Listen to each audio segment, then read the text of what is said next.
Na William Samoei Ruto maandamano tunarudi next week. Kwa barabara tutakuja. Number 1, kupitisha bills ambazo zinanyima mnyonge haki.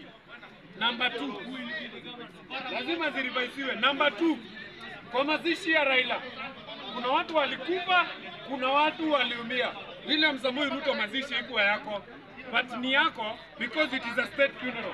You are in charge of that state funeral through your deputy who was the chairman of the committee. Kuna watu walikufa hapa Kasarani, Bunge Power. Si kuna watu walikufa Kasarani? Kuna wengine wameumia Kasarani, wengine kule Kisumu, wengine Bodapa. Hawa watu wote, we need a statement on how watalipwa. We need a statement on how watalipwa. Mainly because ile siku kwetu kulikuwa na mazishi, chairman mwenye alikuwa wa hiyo committee alimake sure it is secure enough, hakuna mtu alikufa wakati wa mazishi.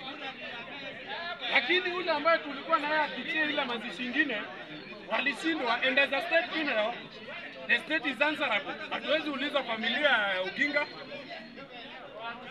Whoever was responsible for everything, it is the state. Na ndio maana the state is led by William Samoei. So sisi tukiandamana on Tuesday kuuliza mbona mabills zingine unapitisha, hata hatutaki kujua mbona, tunataka they be reviewed. Very simple, zirudishwe pale, zireviewiwe.